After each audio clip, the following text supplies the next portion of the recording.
doing a collab. This is actually very fun. I'm excited about this. With my girl, Maskara Cakes. This is her information, and I'm gonna try to get a picture and throw it up right here. I kind of all the kind of people on YouTube that I'm friends with or that I know or that I interact with, I thought she would be the most fun to do this with. Maskara has some kids, she has a husband, and she does her videos in her bathroom because she doesn't have any space anywhere. But I really enjoy her videos. I find her very authentic. She's very funny. And I love her looks, you know. Also, what I like about Maskara is that she is a bigger girl comparatively to whatever, and she rocks it. I have a problem with people that body shame. I don't like that. I have been as small as 130 and as big as 270, and every pound of it I was sexy. And I think that is really important, that she feels sexy and beautiful no matter her size, and I really like that. So we're doing a collab. I actually came up with this, and of course, listen to the title. Okay, so it's basically 10 things a bitch ain't checking for in 2020. I probably might have to beep something there. And so it's basically 10 things that I don't give a shit about anymore, and I don't want to talk about it, and I'm not here for it at all in 2020. And I'm sure Maskara will edit hers a little bit differently, but that's mine, okay? And I was like, just 10 things in general, beauty related, brand related, whatever. So here's something that's definitely going to be controversial. My notes are right here. Broke bitches talking about luxury items. Okay, let me before you cuss me out. There's nothing wrong with not having any money, because guess what? I'm there a lot. And there's nothing wrong with buying affordable products. Guess what? I have some over there. But I have a problem with people that talk about luxury products when they've never purchased them. I am just not trying to listen to you talk about Viseart or YSL or any brand that you've never purchased when all you've purchased is CoverGirl.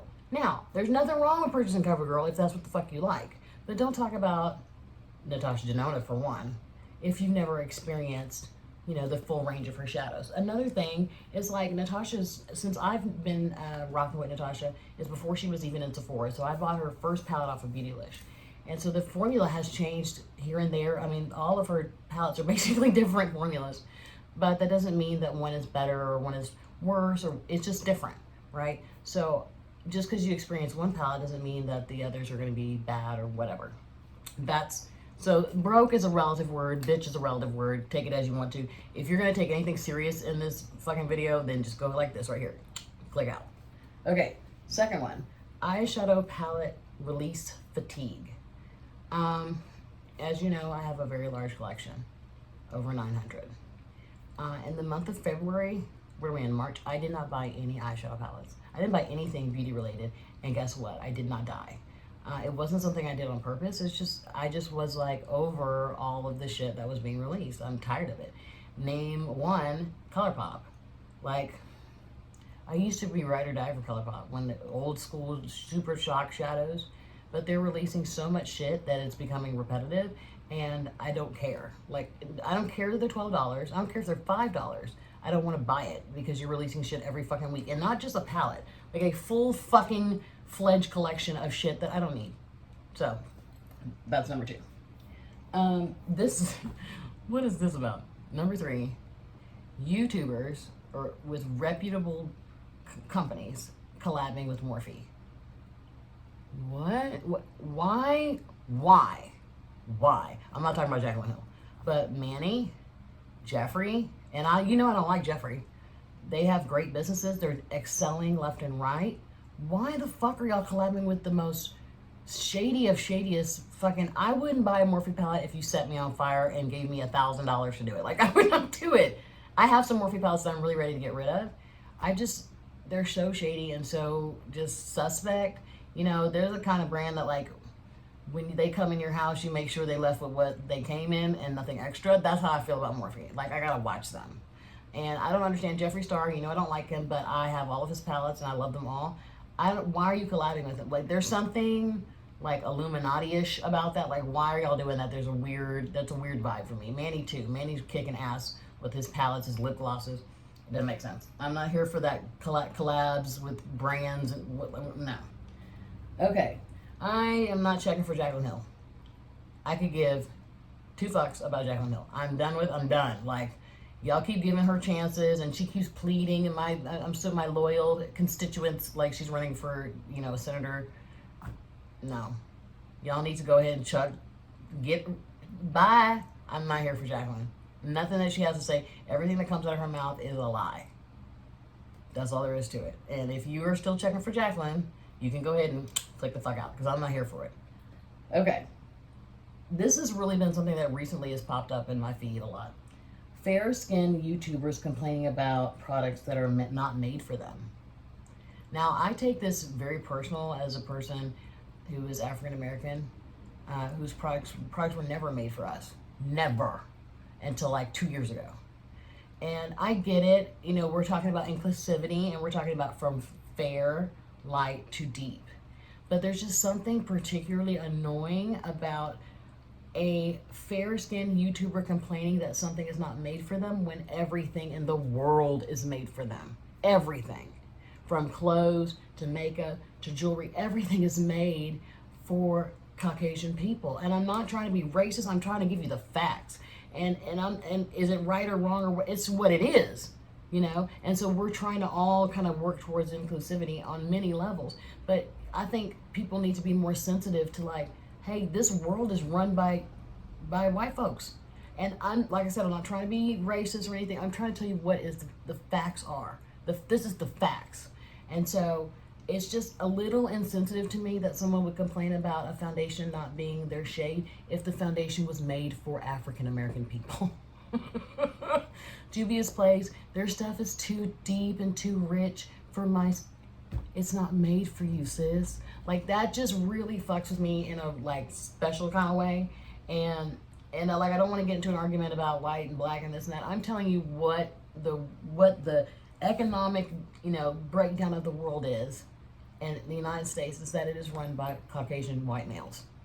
Okay? And that's what everything that we produce is made for Caucasian people. I'm not lying. You check the facts. So I just think it's a little insensitive. It really bothers me. Okay, so moving on. Let's see. Okay, YouTubers trashing products that were once the shit. The Lorac Pro, the chocolate bar, which I never really liked. The Sweet Peach, these were all products that they were holy grail. Oh my God, I can't live without, blah, blah, blah. And now all of a sudden they're just like, the pigmentation is not there. I don't know how I ever liked this. You liked it at one point. That doesn't mean that you have to stop liking it because nobody else likes it anymore. Or because there's something better comes along. That's what the whole progression of life. Things get better and different and are made more innovative for the population. That doesn't mean that at the time that this product was made, like the Lorac Pro, that it wasn't the shit and it wasn't the bomb. It's just not what everybody's looking for right now. And I have a problem with, I don't like people that go with trends. Obviously, that's not my type of situation. But if it was good once, it's good forever, as far as I'm concerned. It's just not as good as it used to be, and it's a different time and place. Okay. Let's see. Oh, I can't even read my damn handwriting. Oh, let's see. It says being choosy about. I cannot see that. What does that say? Hold on, I can't see what that says. I'm gonna have to come back to that because I can't read my damn handwriting. Let's go to the next one. YouTubers buying things to produce content. I am not on the new release wagon. I was as far as palettes for a long time, but I pretty much buy things that I want to buy. I produce content that I want to produce. Now, if someone requests something, of course I'm going to do it if I want to. But I see YouTubers, and WHITNEY, HEDRICK, I think that's her name. I'm gonna link her, and here's a little bubble for her. She did was doing the Clutter series, or she was, and I had never seen her before, but I love her because she is the realest of the real, and she talks about buying stuff to create content and how stupid that is. And don't do that. Don't waste your money, because if you're buying it specifically for that purpose, that means you're never gonna use it again. So, unless it serves a purpose in your collection. Like, I just buy half my shit. Okay. Let's see. Okay. This is something I am not here for at all anymore. I am not here for you guys fucking with brands exclusively and not giving them props for the things they're trying to do. Okay? Y'all are just really riding hard on the fact that Tarte fucked up when they did this, which they really didn't do that bad. That's why I don't understand that. It's really not that bad. But no one talked about YSL, Givenchy, any of the other brands that had a shitty, La Mer had a shitty, because it's made for white people. Nobody had said anything about that stuff. But Tarte came back and redid the line, and it's excellent. Another thing that Tarte's been doing, if you notice, is they've been cranking out some products that have color in them. And no one wants to talk about it. I'm going to fucking talk about it right now. I have a lot of Tarte stuff because Tarte, when I first started in this makeup journey, I was a Tarte girl. This is one palette. I have the Pro Remix. That's another palette. They are trying. And I think that that's difficult when you're known for, like, okay, the Sizzle. The Sizzle is an excellent palette. It's not their best palette, but that's definitely different than just browns, you know? And so I think sometimes we need to, like, ease up on these brands instead of making one, like, the representative of how fucked up everything is, like the inclusivity of shades. You guys pick Tarte, but what about Physicians Formula? No one said anything about them. So let them slide on certain things. I have a problem with singling out a one brand and, you know, harping on them and canceling them and all this kind of shit, and then they try to make their way back. No one gives them credit for them making their way back, and then they try to do something different by bringing in color. I love Tarte. I'm a ride or die for Tarte. I don't like that people fuck with them, and I just wish that people would lay off of them. Another brand, of course, Natasha Denona. People talk about how boring it is, but when she came out with that fucking Metropolis palette, that is the bomb-ass palette. It had a bunch of different textures, different formulations. People loved it. But no one would give her the credit for how wonderful of a palette it was because it was so fucking expensive, according to others. MAC, here's another one. MAC has been coming out with palettes left and right. No one wants to speak on it because MAC is old school. No one gives a shit about MAC. They've come out with, like, let me see if I can put a picture here, and then let me give you 5 seconds and put a picture here of some palettes that I'm actually interested from MAC. The MAC palettes that I have are all collab palettes. That's the only ones I have. So I'm, you know, not going to ever dig into them. But I'm actually interested. I think it's the Flamboyant. There was another one that, I can't think about this. But they're gorgeous palettes. And I think people need to give these brands that have kind of fallen to the wayside credit for trying to do something different and new. Okay? Let's see.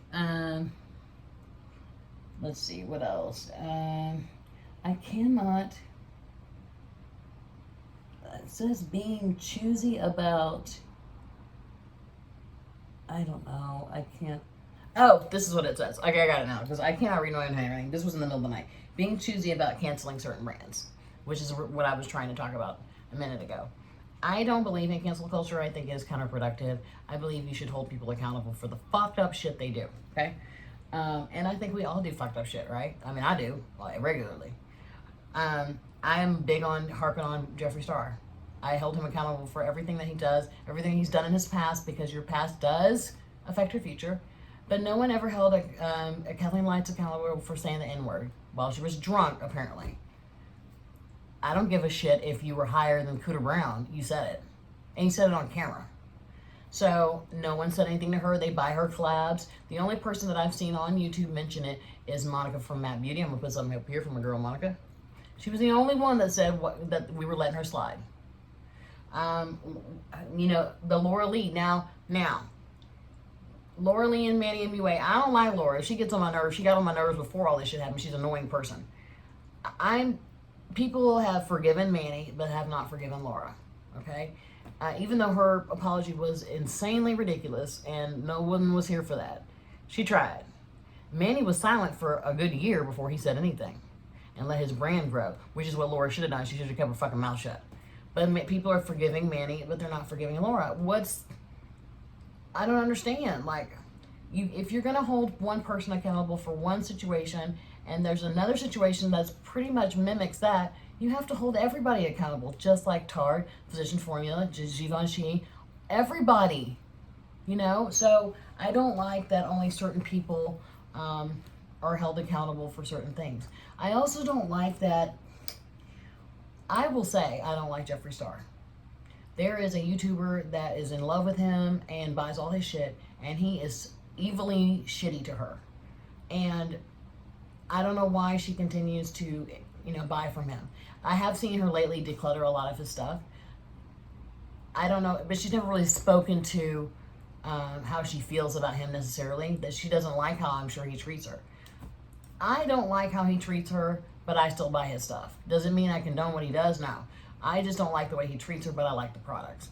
And so I think it's totally okay to say, you know what, instead of not saying anything, to say, I don't like how you treat me, whoever you are, a person in life, but I'm still going to buy your products because I like your products.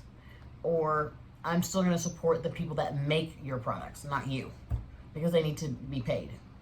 You know, I'm going to dissociate the product from the person, however it is. But I'm not going to be super fans for people that are assholes.